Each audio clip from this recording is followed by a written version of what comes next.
वाह, आज तो आप सचमुच बिजली गिरा रही हैं। नई साड़ी है क्या? ऋचा को देखते ही गिरीश मुस्कुराया। न तो यह नई साड़ी है और न ही मेरा किसी पर बिजली गिराने का इरादा है, ऋचा रूखेपन से बोली, जबकि उसने सचमुच नई साड़ी पहनी थी। आपको बुरा लगा हो तो माफी चाहता हूँ, पर यह रंग आप पर बहुत फबता है। फिर आपकी सादगी में जो आकर्षण है वो सौंदर्य प्रसाधनों से लिपे-पुते चेहरों में कहाँ। मैं तो माँ से हमेशा आपकी प्रशंसा करता रहता हूँ। वो तो मेरी बातें सुनकर ही आपकी इतनी बड़ी प्रशंसक हो गई हैं कि आपके माता पिता से बातें करने आपके यहाँ आना चाहती थी, पर मैंने ही मना कर दिया।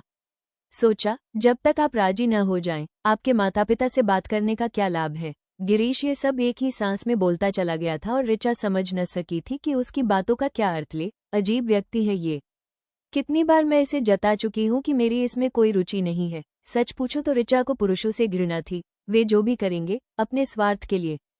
पहले तो मीठी मीठी बातें करेंगे, पर बाद में यदि एक भी बात मनोनुकूल न हुई तो खुद ही सारे संबंध तोड़ लेंगे। ऋचा इसी सोच के साथ अतीत की गलियों में खो गई।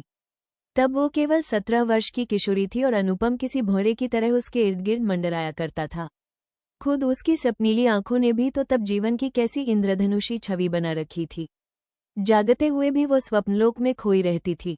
उस दिन अनुपम का जन्मदिन था और उसने बड़े आग्रह से ऋचा को आमंत्रित किया था, पर घर में कुछ मेहमान आने के कारण उसे घर से रवाना होने में ही कुछ देर हो गई थी। वह जल्दी से तैयार हुई थी, फिर उपहार लेकर अनुपम के घर पहुंच गई थी, पर वो दरवाजे पर ही अपना नाम सुनकर ठिठक गई थी। क्या बात है, अब तक तुम्हारी ऋचा नहीं आई? भीतर से अनुपम की दीदी का स्वर उभरा था। मेरी ऋचा, आप भी क्या बात करती हैं, दीदी? बड़ी ही मूर्ख लड़की है, बेकार ही मेरे पीछे पड़ी रहती है। इसमें मेरा क्या दोष? बनो मत, उसके सामने तो उसकी प्रशंसा के पुल बांधते रहते हो। अब उसकी सहेली का उलाहना भरा। वो तो मैंने विवेक और विशाल से शर्त लगाई थी कि झूठी प्रशंसा से भी लड़कियां कितनी जल्दी झूम उठती हैं। अनुपम ने बात समाप्त करते करते जोर का ठहाका लगाया था। वहां मौजूद लोगों ने हंसी में उसका साथ दिया था, पर ऋचा के कदम वहीं जमकर रह गए थे। आगे बढ़ूं या लौट जाऊं? बस एक दो क्षण की द्विविधा के बाद वो लौट आई थी। वो अपने कमरे में बंद होकर फूट फूट कर रो पड़ी थी। कुछ दिनों के लिए तो उसे सारी दुनिया से ही घृणा हो गई थी। यह मतलबी दुनिया क्या सचमुच रहने योग्य है? ऋचा खुद से ही प्रश्न करती। पर धीरे धीरे उसने अपने आप को संयत कर लिया था। फिर अनुपम प्रकरण को वो दुस्वप्न समझकर भूल गई थी। उस घटना को 1 वर्ष भी नहीं बीता था कि घर में उसके विवाह की चर्चा होने लगी। उसने विरोध किया और कहा, मैं अभी पढ़ना चाहती हूँ। एक दो नहीं, पूरी 4 बहनें हो, फिर तुम ही सबसे बड़ी हो। हम कब तक तुम्हारी पढ़ाई समाप्त करने की प्रतीक्षा करते रहेंगे? माँ ने परेशान होकर प्रश्न किया था। क्या कह रही हो माँ? अभी तो मैं बीए में हूँ, हमें कौन सी तुमसे नौकरी करवानी है? अब जो कुछ पढ़ना है ससुराल जाकर पढ़ना। माँ ने ऐसे कहा मानो 1-2 दिन में ही उसका विवाह हो जाएगा। ऋचा ने अब चुप व तटस्थ रहकर पढ़ाई में मन लगाने का निर्णय किया। पर जब हर तीसरे चौथे दिन वरपक्ष के सम्मुख उसकी नुमाइश होती, ढेरों मिठाई व नमकीन खरीदी जाती, सब कुछ अच्छे से अच्छा दिखाने का प्रयत्न होता, तब भी बात न बनती। इस दौरान ऋचा एमए प्रथम वर्ष में पहुंच गई थी। उसने कई बार मना भी किया कि वरों की उस नीलामी में बोली लगाने की उनकी हैसियत नहीं है, पर हर बार माँ का एक ही उत्तर होता, तुम सब अपनी घर गृहस्थी वाली हो जाओ और हमें क्या चाहिए। पर माँ, अपने घर की दहलीज लांघने का मूल्य चुकाना क्या हमारे बस की बात है? माँ से पूछा था ऋचा ने। अभी बहुत भले लोग हैं इस संसार में बेटी। ऋचा, क्यों अपनी माँ को सताती हो तुम? कोशिश करना हमारा फर्ज है, फिर कभी न कभी तो सफलता मिलेगी ही। पिताजी माँ से उसकी बातचीत सुनकर नाराज हो उठे तो वो चुप रह गई थी। पर एक दिन चमत्कार ही तो हो गया था। पिताजी समाचार लाए थे कि जो लोग ऋचा को आखिरी बार देखने आए थे, उन्होंने ऋचा को पसंद कर लिया था। एक क्षण को तो ऋचा भी खुशी के मारे जड़ रह गई, पर वो प्रसन्नता उस वक्त गायब हो गई जब पिताजी ने दहेज टीका की रकम व सामान की सूची दिखाई। ऋचा निराश होकर शून्य में ताकती बैठी रह गई थी। 25,000 रुपये नकद और उतनी ही रकम का सामान। कैसे होगा ये सब? 3 और छोटी बहनें भी तो हैं, उसके मुंह से अनायास ही निकल गया था। जब उनका समय आएगा देखा जाएगा। माँ उसका विवाह संबंध पक्का हो जाने से इतनी प्रसन्न थी कि उसके आगे कुछ भी सुनने को तैयार नहीं थी। जब माँ ने अजित को देखा तो वो निहाल ही हो गई। कैसा सुंदरजिला दूल्हा मिला है तुझे, वो ऋचा से बोली। पर वरपक्ष की भारी मांग को देखते हुए ऋचा चाहकर भी खुश नहीं हो पा रही थी। धीरे धीरे अजित घर के सदस्य जैसा ही होता जा रहा था। लगभग तीसरे चौथे दिन बैंक से लौटते समय वो आ जाता, तब अति विशिष्ट व्यक्ति की भांति उसका स्वागत होता या फिर कभी कभी वे दोनों कहीं घूमने के लिए निकल जाते। मुझे तो अपने आप पर गर्व हो रहा है। उस दिन रेस्तरां में बैठते ही अजित ऋचा से बोला, रहने दीजिए, क्यों मुझे बना रहे हैं? ऋचा मुस्कुराई, क्यों, तुम्हें विश्वास नहीं होता क्या? ऐसी रूपवती और गुणवती पत्नी बिरलों को ही मिलती है। मैंने तो जब पहली बार तुम्हें देखा था तभी समझ गया था कि तुम मेरे लिए ही बनी हो। अजित अपनी ही रॉ में बोलता गया। ऋचा बहुत कुछ कहना चाह रही थी, पर उसने चुप रहना ही बेहतर समझा था। जब अजित ने पहली ही नज़र में समझ लिया था कि वो उसके लिए ही बनी है तो फिर वो मोलभाव किस लिए? कैसे दहेज की एक एक वस्तु की सूची बनाई गई थी। घर के छोटे से छोटे सदस्य के लिए कपड़ों की मांग की गई थी। ऋचा के मस्तिष्क में विचारों का तूफान सा उठ रहा था, पर वो इधर उधर देखे बिना यंत्रवत काफी पिए जा रही थी। तभी दो लड़कियों ने रेस्तरां में प्रवेश किया। अजित को देखते ही दोनों ने मुस्कुराकर अभिवादन किया और उसकी मेज के पास आकर खड़ी हो गई। ये ऋचा है, मेरी मंगेतर, और ऋचा, ये है उमा और यह राधिका। हमारी कॉलोनी में रहती हैं। अजित ने ऋचा से उनका परिचय कराया। चलो, तुमने तो मिलाया नहीं, आज हमने खुद ही देख लिया अपनी होने वाली भाभी को, उमा बोली। बैठो न, तुम दोनों खड़ी क्यों हो? अजित ने औपचारिकतावश आग्रह किया। नहीं, हम तो उधर बैठेंगे दूसरी मेज पर। हम भला कबाब में हड्डी क्यों बने? राधिका हंसी। फिर वे दोनों दूसरी मेज की ओर बढ़ गईं। राधिका की माँ मेरी माँ की बड़ी अच्छी सहेली है। वो उसका विवाह मुझसे करना चाहती थी। यूँ उसमें कोई बुराई नहीं है, स्वस्थ, सुंदर और पढ़ी लिखी है। अब तो किसी बैंक में काम भी करती है। पर मैंने तो साफ कह दिया था कि मुझे चश्मे वाली पत्नी नहीं चाहिए। अजित बोला। क्या कह रहे हैं आप? सिर्फ इतनी सी बात के लिए आपने उसका प्रस्ताव ठुकरा दिया? यदि आपको चश्मा पसंद नहीं था तो वो कॉन्टैक्ट लेंस लगवा सकती थी, ऋचा हैरान स्वर में बोली। बात तो एक ही है, चेहरे की तमाम खूबसूरती आंखों पर ही तो निर्भर करती है। पर तुम क्यों भावुक होती हो? मुझे तो तुम मिलनी थी, फिर किसी और से मेरा विवाह कैसे होता? अजित ने ऋचा को आश्वस्त करना चाहा। कुछ देर तो ऋचा स्तब्ध बैठी रही।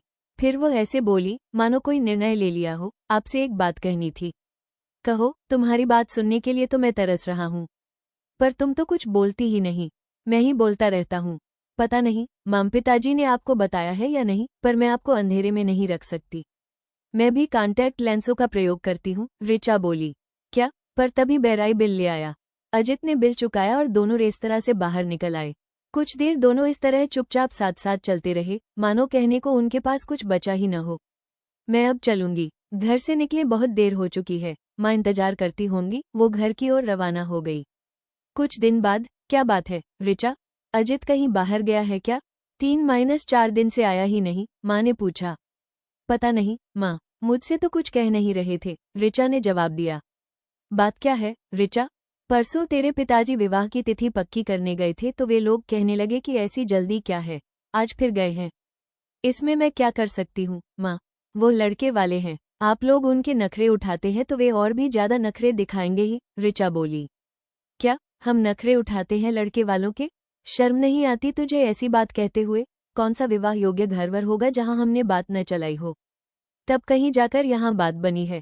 तुम टलो तो छोटी बहनों का नंबर आए। माँ की वर्षों से संचित कड़वाहट बहाना पाते ही बह निकली। ऋचा स्तब्ध बैठी रह गई। अपने ही घर में क्या स्थिति थी उसकी? माँ के लिए वो एक ऐसा बोझ थी जिसे वो टालना चाहती थी। अपना घर सोचते हुए उसके होठों पर कड़वाहट रेंग आई। अपना घर तो विवाह के बाद बनेगा, जिसकी दहलीज पार करने का मूल्य ही 1-1.5 लाख रुपए है। कैसी विडंबना है, जहाँ जन्म लिया पली बढ़ी न तो ये घर अपना है, न ही जहाँ गृहस्थी बसेगी वो घर अपना है। जाने और कितनी देर ऋचा अपने ही ख्यालों में उलझी रहती यदि पिताजी का करुण चेहरा और उससे भी अधिक करुण स्वर उसे चौंका न देता। क्या बात है ऋचा? हम तुम्हारी भलाई के लिए कितने प्रयत्न करते हैं, पर पता नहीं क्यों तुम अपने पैरों पर कुल्हाड़ी मारने पर तुली रहती हो। क्या हुआ पिताजी? ऋचा हैरान स्वर में पूछने लगी। तुम्हें अजित से ये कहने की क्या जरूरत थी कि तुम कॉन्टैक्ट लेंसों का प्रयोग करती हो? मैंने जानबूझकर नहीं कहा था पिताजी। ऐसे ही बात से बात निकल आई थी। फिर मैंने छिपाना ठीक नहीं समझा।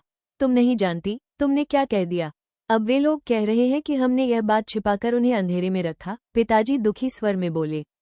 पर विवाह तो निश्चित हो चुका है, सगाई हो चुकी है। अब उनका इरादा क्या है? माँ ने परेशान होकर पूछा था, जो जाने कब वहां आकर खड़ी हो गई थी। कहते हैं कि वे हमारी छोटी बेटी पूर्णिमा को अपने घर की बहू बनाने को तैयार हैं। पर मैंने कहा कि बड़ी से पहले छोटी का विवाह हो, ऐसी हमारे घर की रीति नहीं है। फिर भी घर में सलाह करके बताऊंगा। लेकिन बताना क्या है, हमारी बेटियों को क्या उन्होंने पैर की जूतियां समझ रखा है कि अगर बड़ी ठीक ना आई तो छोटी पहन ली, वो क्रोधित स्वर में बोले। इसमें इतना नाराज होने की बात नहीं है पिताजी। यदि उन्हें पूर्णिमा पसंद है तो आप उसका विवाह कर दीजिए। मैं तो वैसे भी पढ़ लिख कर अपने पैरों पर खड़ी होना चाहती हूँ। ऋचा ने क्षणांश में ही मानो निर्णय ले लिया। कुछ देर सब चुप खड़े रहे, मानो कहने को कुछ बचा ही न हो। ऋचा ठीक कहती है, अधिक भावुक होने में कुछ नहीं रखा है। इतनी ऊंची नाक रखोगे तो ये सब यहीं बैठी रह जाएंगी। माँ ने अपना निर्णय सुनाया।